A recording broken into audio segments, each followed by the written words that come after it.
Phone silent पे है। इधर देखो मैं विकेट रख देता हूँ।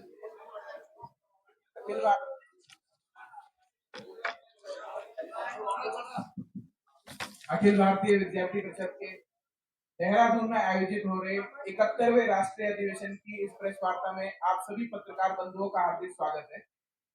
और आज की इस प्रेस वार्ता में हमारे मध्य में मौजूद हैं अखिल भारतीय विद्यार्थी परिषद के राष्ट्रीय महामंत्री डॉक्टर वीरेंद्र सिंह सोलंकी जी। आपका आज की इस प्रेस वार्ता में हार्दिक स्वागत है। एवं उनके साथ मंच पर हमारे बीच में उपस्थित हैं अखिल भारतीय विद्यार्थी परिषद की राष्ट्रीय मंत्री बहन क्षमा शर्मा जी व अखिल भारतीय विद्यार्थी परिषद के राष्ट्रीय मीडिया संयोजक भाई हर्ष अत्री जी। और जैसा कि आप सभी को विदित है कि 27 से 30 नवंबर के बीच में हमारे अखिल भारतीय विद्यार्थी परिषद का राष्ट्रीय अधिवेशन उत्तराखंड प्रदेश में पहली बार होने जा रहा है। और यह इस सभी के लिए हमारे सभी कार्यकर्ता पूर्ण रूप से तैयार हैं और देश भर से आने वाले 1500 प्रतिनिधियों का स्वागत करने के लिए भी हम सभी तैयार हैं। और मेरा अनुरोध रहेगा इसी कड़ी में अखिल भारतीय विद्यार्थी परिषद के छात्र प्रणय के नेतृत्वकर्ता आदरणीय राष्ट्रीय महामंत्री डॉक्टर वीरेंद्र सिंह सोलंकी जी से कि वह आज की इस प्रेस वार्ता को संबोधित करें।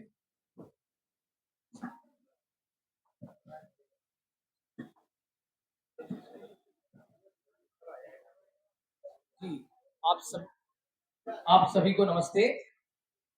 इस अखिल भारतीय विद्यार्थी परिषद की 71वें राष्ट्रीय अधिवेशन की इस प्रेस वार्ता में आप सभी पत्रकार बंधुओं का स्वागत है। आप सबका इस प्रेस कॉन्फ्रेंस में अभिनंदन भी है। आप सबको वैसे ज्ञात है कि पिछले 1-2 महीने से विद्यार्थी परिषद देहरादून के कार्यकर्ता एक आयोजन की तैयारियों में लगे हुए हैं।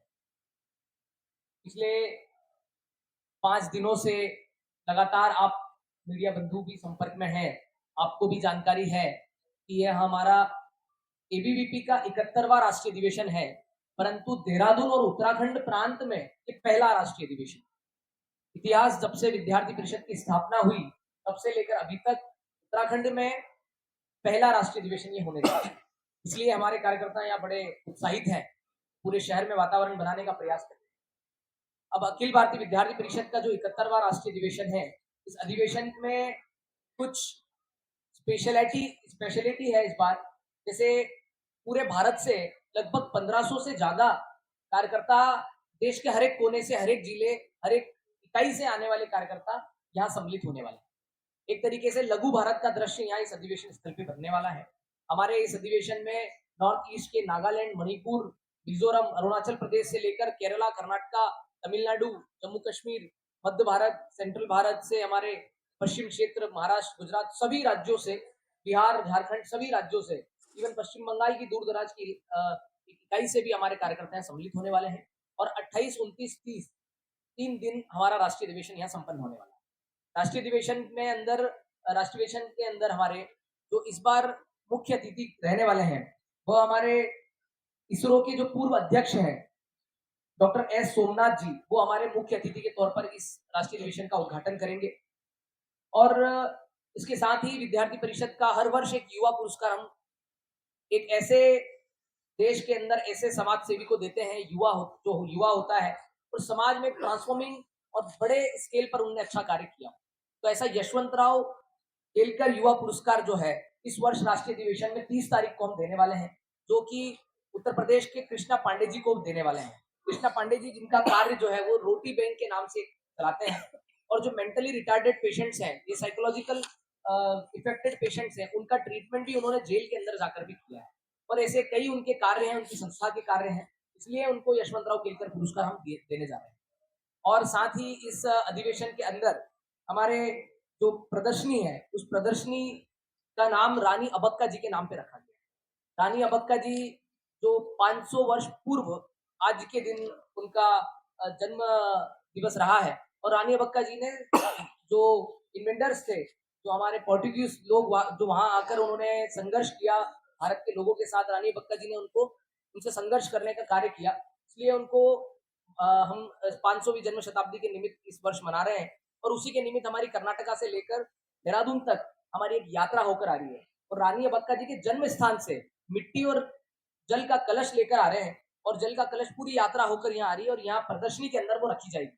उनकी प्रतिमा के पास में, ताकि 3 दिन हमारे कार्यकर्ता जो है वो वहां उनको उसका दर्शन कर सके, उस मिट्टी का तिलक लगा सके। और जिन्होंने हमारे देश के लिए, समाज के लिए संघर्ष किया है, जिन्होंने इन्वेडर्स को भगाने का कार्य किया है, ऐसे योद्धाओं से प्रेरणा ले सके। साथ ही एक यात्रा हमारी इस प्रकार से आ रही है। दूसरी यात्रा जो हमारी आ रही है वो झारखंड के उलिहातू से आ रही है। झारखंड के उलिहातू से भगवान बिरसा मुंडा जी के जन्म स्थान से मिट्टी का कलश एक रथ के रूप में वहां से चलते हुए आ रहा है। उस रथ का जगह जगह हर जिले में विद्यार्थी परिषद के कार्यकर्ता स्वागत कर रहे हैं। स्वागत करते हुए, पूरी यात्रा करते हुए 15 नवंबर से वो प्रारंभ हुई है और 27 तारीख को मॉर्निंग में यहाँ पहुंचने वाली है। और उसका यहाँ पर हम स्वागत करने वाले हैं। विद्यार्थी परिषद के सभी कार्यकर्ता 27 को यहाँ पर स्वागत करने वाले हैं। और उस यात्रा के माध्यम से पूरे रूट के अंदर जितने भी डिस्ट्रिक्ट आ रहे हैं, विद्यार्थी परिषद की इकाई आ रही है, और भगवान बिरसा मुंडा जी की जो संदेश है, जो उनकी संदेश यात्रा के नाम पर हम निकाल रहे हैं, उनकी लाइफ से जो हम विद्यार्थियों को प्रेरणा मिल सकती है देश के लिए कार्य करने की, वो हम इस यात्रा के माध्यम से देने का कार्य। तीसरी जो हमारी यात्रा आ रही है वो दिल्ली से शुरू हुई है, गुरु तेग बहादुर जी की। गुरु तेग बहादुर जी, जिन्होंने पिछले कल जिनका बलिदान दिवस मनाया गया है, जिन्होंने धर्म की रक्षा के लिए, धर्मांतरण को रोकने के लिए अपने आप को बलिदान कर दिया, और ऐसे गुरु तेग बहादुर जी की यात्रा हम दिल्ली से, हमारे कार्यकर्ता उनके गुरुद्वारे से जल लेकर, एक कलश में जल लेकर यहाँ पधारने वाले हैं, और वो 27 तारीख की रात्रि शाम को पहुंचने वाली है। तो ऐसी हमारी यात्रा, 3 यात्रा विभिन्न राज्यों से होकर आ रही है, और इस अधिवेशन में कार्यकर्ताओं के बीच में उनके कलश रखे जाएंगे ताकि उनसे वो प्रेरणा ले सकें। और इस यात्रा के अतिरिक्त इस अधिवेशन के अंदर, वैसे आप सबको ज्ञात है कि अधिवेशन के पूर्व हमारी राष्ट्रीय कार्यकारी परिषद की बैठक होती है, जो कि 27 तारीख को यहाँ संपन्न होने वाली है। और उसके भी पूर्व हमारी केंद्रीय कार्य समिति की बैठक होती है, जो कल से शुरू होने वाली है, और वो भी इसी परिसर में होने वाली है। उस केंद्रीय कार्य समिति में कुछ सिलेक्टेड छात्र कार्यकर्ता, कुछ पूर्णकालिक प्राध्यापक कार्यकर्ता, ऐसे लगभग 70 से 80 कार्यकर्ता हमारे यहाँ उस बैठक में अपेक्षित होते हैं। तो पूरे भारत से जो हमारे स्टूडेंट लीडर्स है, वो उसमें, जो मेन लीडर्स है वो वहां आते हैं। तो उस सीडब्ल्यूसी बैठक के बाद हमारी जो एनईसी बैठक होगी, फिर 28 से हमारा राष्ट्रीय अधिवेशन शुरू होने वाला है।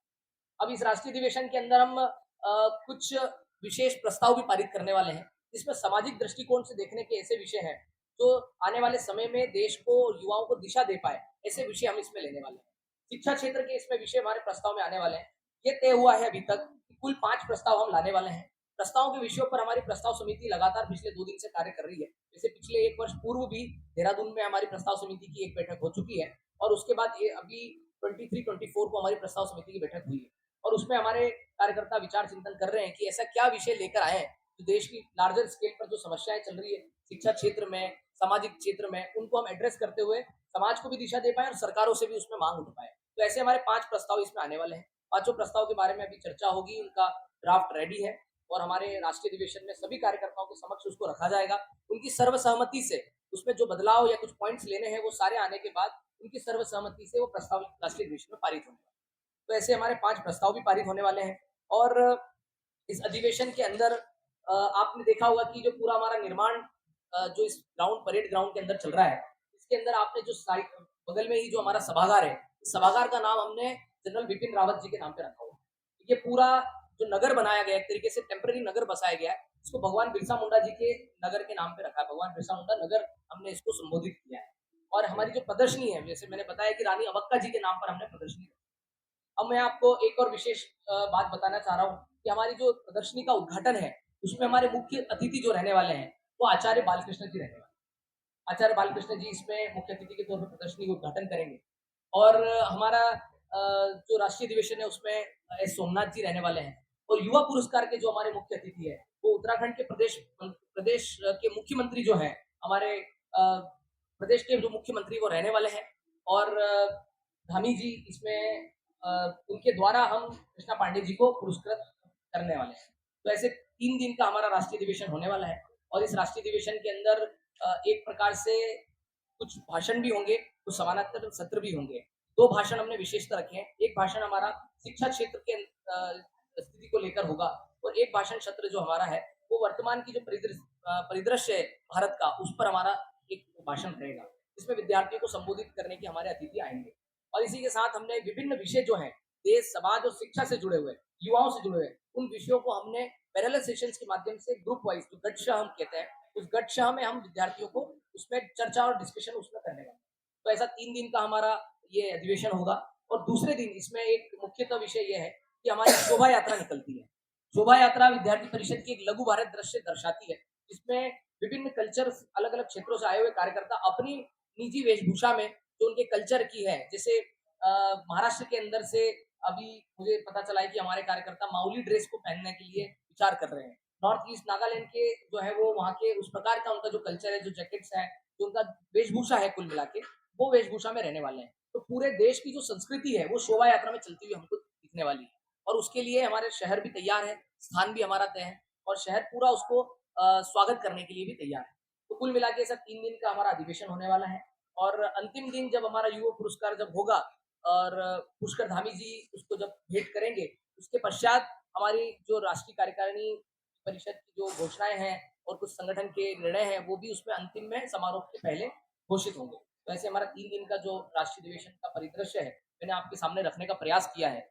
इससे संबंधित आपको अगर कोई प्रश्न लगता है तो आप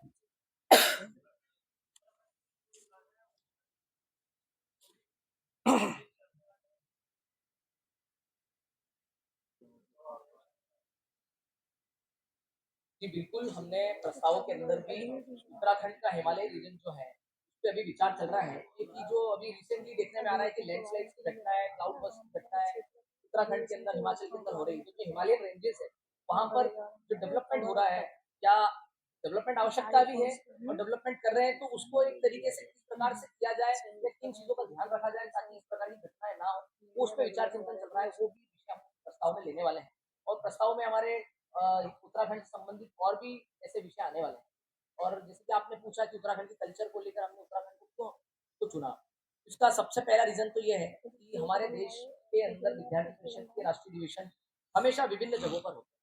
इसके पूर्व हमने गोरखपुर में किया था, उसके पूर्व दिल्ली में किया था, और उसके पूर्व हमारा जयपुर के अंदर हुआ था। तो ऐसे हमारे जो राष्ट्रीय अधिवेशन है वो विभिन्न क्षेत्र के अंदर होते हैं, हर साल चेंज होते हैं। अब इस वर्ष हमने उत्तराखंड को इसलिए चयन किया क्योंकि उत्तराखंड में अभी तक अधिवेशन नहीं हुआ था, और उत्तराखंड के कार्यकर्ताओं ने पिछले अधिवेशन में भी अर्जी डाल दी थी हमारी कि अगला अधिवेशन हमारे उत्तराखंड में करो। इन्हीं की रिक्वायरमेंट, इन्हीं के इन्विटेशन पर विद्यार्थी परिषद के कार्य समिति ने तय किया कि हम उत्तराखंड में करें, इसलिए हम उत्तराखंड में करें।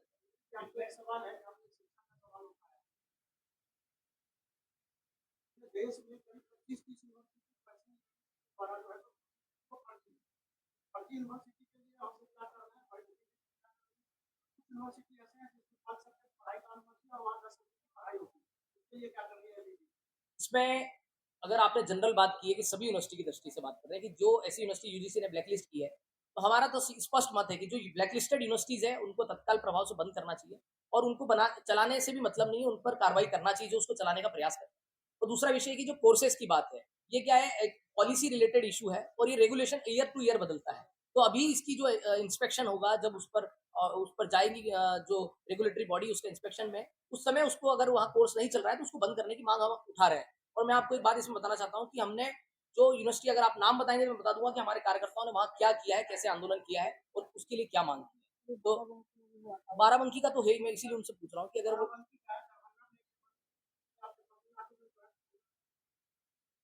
इस सभी यूनिवर्सिटी को बंद करने के लिए हमने पहले ही कह चुके हैं।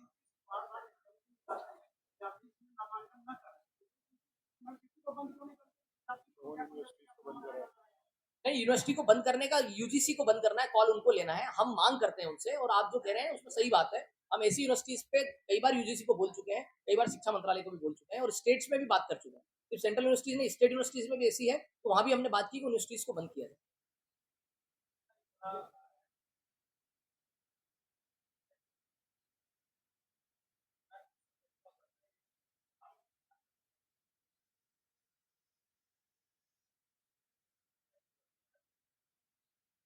बिल्कुल, मैं आपको बताना चाहता हूँ कि हमारा जो ये सिर्फ उत्तराखंड की समस्या नहीं है, ये पहाड़ी रीजन की समस्या है, पूरे देश की समस्या है। पूरे देश में यूथ में जो नशा और विभिन्न प्रकार का नशा, ये जो बढ़ने का एक तरीके से हम ये भी देखते हैं कि एक प्रकार से षड्यंत्र पूर्वक भी होता है, और इसकी जो तस्करी है, जो स्मगलिंग है, वो भी बड़े स्केल पर बॉर्डर एरियाज में हो रही है। अब राजस्थान देख लो, पंजाब देख लो, बंगाल, असम, इन राज्यों में बाहर से ड्रग्स का स्मगलिंग हो रहा है। सिर्फ नशे में अल्कोहल सिगरेट नहीं है, ड्रग्स का नशा भी बढ़ते जा रहा है। तो उसके लिए हमने क्या किया कि जो कैंपसेस से नशा मुक्त करने के लिए विद्यार्थी परिषद ने पिछले वर्ष जो प्रस्ताव लाया था उसमें हमने कहा था नशा मुक्त हमारा कैंपस हो, ड्रग फ्री कैंपस का हम कंसेप्ट दिया भी है। और हमने उसके लिए happy and meaningful student life हमारा एक कैंपेन चलता है, जिसके माध्यम से हम कैंपसेस के अंदर स्टूडेंट के बीच में इस प्रकार की चीजों को रोकने के लिए गतिविधि चलाते हैं, उनका उद्बोधन करते हैं और मेनली हम पॉजिटिव वे में काम करते हैं कि जैसे हमने कोई स्पोर्ट्स इवेंट ऑर्गेनाइज किया या स्पोर्ट्स को बढ़ावा देना, तो जब स्टूडेंट स्पोर्ट्स की ओर ज्यादा जाता है तो नशे में डेफिनेटली कम आता है। तो इसलिए हम ऐसे कुछ सकारात्मक प्रयास भी कर रहे हैं जिससे नशा कैंपस से दूर हो, और जहाँ ज्यादा नशा हो रहा है, जहाँ इंस्टीट्यूट के आसपास नशे की बिक्री ज्यादा होती है, वहाँ हमारी लोकल इकाई हर जगह आवाज उठाती है। अच्छा, ये इसमें हेल्थ सेक्टर को भी कौन-कौन से पॉइंट पर ऐड करके आपने प्रस्ताव में इस बार हमने हेल्थ सेक्टर को लेकर स्पेशली कुछ नहीं बोला है, क्योंकि पिछले साल के प्रस्ताव में हम बोल चुके हैं, उसमें दो विषय मेनली बोले हैं। एक हम फूड अडल्ट्रेशन पे बोले हैं, क्योंकि फूड अडल्ट्रेशन का नाम कारण कि उसकी वजह से देश के अंदर कई बीमारियां पनप रही हैं। तो मिलावट हो रहा है खाने में, चाहे खाने में हो रहा है, चाहे पैक्ड फूड्स में हो रहा है, चाहे प्रिजर्वेटिव्स के रूप में हो रहा है, चाहे आप इवन प्रसाद की घटना भी पिछले वर्ष आई थी, देश के अंदर मंदिर के अंदर प्रसाद में भी उस प्रकार का हुआ है। तो जिस भी प्रकार का मिलावट हो रहा है उसको लेकर हमने देश के युवाओं से आह्वान भी किया है कि मिलावट रोकना चाहिए, और युवाओं ने जो अडल्ट्रेटेड फूड है, फास्ट फूड है, जो प्रिजर्व फूड है, उसको खाने से बचना चाहिए। कि हमने कहा है, और कैंटीन्स में, कॉलेजेस की कैंटीन्स में भी इस प्रकार का फूड ना मिले, वो हमारा लोकल इकाई प्रयास करती है।